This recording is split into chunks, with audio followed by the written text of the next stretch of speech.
Kalau Tuhan itu ada, kenapa tragedi kemanusiaan seperti di Gaza masih dibiarkan? Bencana di Indonesia masih ada. Apa ya? Kemudian penderitaan ini tanpa akhir sepertinya ya. Jahat betul Tuhan ini. Ungkapan ini terdengar jujur ya, dan memang cukup beralasan. Tapi di sini masalahnya bukan pada eksistensi Tuhan. Kita akan bicara tentang fungsi kehendak dan kegagalan sistemik kita sebagai manusia.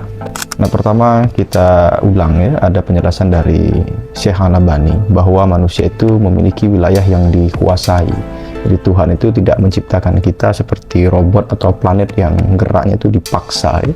Nah, secara filosofis Tuhan itu memberi yang disebut kehendak bebas ya pada kita sebagai keadilan, yang pada akhir nanti ada pahala dan siksa.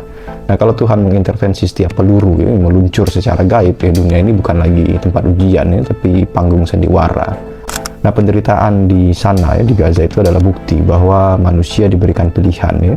Ada yang memilih menjadi penindas ya, dan ada yang memilih untuk diam.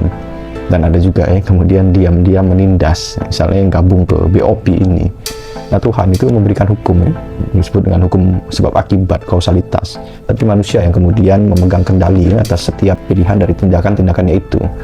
Nah, lalu kenapa penderitaan ini sifatnya begitu kolektif ya? Terlalu banyak ya. Nah, secara sistemik ya, umat ini kehilangan perisai. Perlindungan nyawa itu bukan cuma soal donasi makan ya. Masalahnya itu hari ini ya, ada narasi nation state itu membuat penderitaan saudara kita dianggap sebagai urusan domestik entitas lain. Bahkan di dalam negeri urusan kemiskinan sistemik hari ini itu dianggap urusan antar keluarga dan RT. Nah, kita menderita ya, tapi bukan karena Tuhan tidak ada, tapi karena kita tidak tahu atau justru tidak mau tahu bagaimana sistem Islam menyelesaikan ya, penjajahan secara tuntas. Kita punya ya, kekuatan militer, ekonomi yang luar biasa, tapi semuanya lumpuh ya, karena sekat-sekat kepentingan negara hari ini. Nah, jadi berhenti ya, kita bertanya Tuhan itu di mana sih? Ya, menuntut secara kasat mata. Mulailah bertanya di mana akal dan solidaritas kita. Tuhan itu sudah menurunkan syariat ya, sebagai solusi sistemik.